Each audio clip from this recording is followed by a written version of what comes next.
Il est fondamental d'interpréter les passages dans leur sens littéral le plus évident, à moins que le contexte n'indique qu'il est au sens figuré. L'interprétation littérale n'exclut pas les figures de style, mais encourage l'interprète à ne voir des sens figurés que si le contexte s'y prête. Il ne faut surtout pas chercher un sens plus profond et plus spirituel au texte. Spiritualiser un passage est dangereux car le fondement pour une interprétation correcte, un texte devient alors l'esprit du lecteur plutôt que les écritures elles-mêmes, et qu'il n'y a dès lors plus de normes d'interprétation objectives, mais nos propres impressions priment sur les écritures.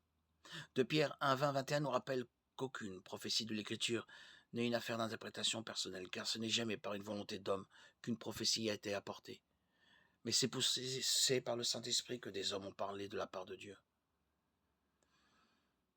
En appliquant les principes d'interprétation biblique, on voit qu'Israël, la descendance physique d'Abraham, et l'Église, l'ensemble des croyants du Nouveau Testament, forment deux groupes distincts. Cette distinction est cruciale pour une juste interprétation des Écritures, particulièrement les promesses faites à Israël, déjà accomplies ou non, ne doivent pas être appliquées à l'Église. Il nous faut garder à l'esprit que le contexte d'un passage détermine à qui il s'adresse et indique l'interprétation la plus juste. En gardant tout cela à l'esprit, penchons-nous sur les divers passages sur lesquels se base le prémillénarisme, à commencer par Genèse 12, 1, 3. L'Éternel dit à Abraham: quitte ton pays, ta patrie et ta famille, et va dans le pays que je te montrerai. Je ferai de toi une grande nation, je te bénirai, je rendrai ton nom grand, et tu seras une source de bénédiction. Je bénirai ceux qui te béniront, et je maudirai ceux qui te maudiront, et toutes les familles de la terre seront bénies en toi.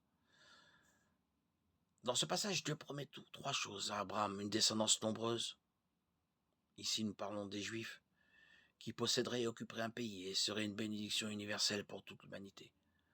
En Genèse 15, 9, 17, Dieu scelle son alliance avec Abraham de manière à en assumer toute la responsabilité, de telle sorte que rien de ce qu'Abraham ferait ou ne ferait pas ne puisse l'invalider. Ce passage établit alors les frontières du pays que les Juifs allaient occuper. Pour un plan plus détaillé des frontières, je vous invite à lire Deutéronome 34, Deutéronome 33, 5 et Ézéchiel 20, 42, 44 qui traitent de la terre promise.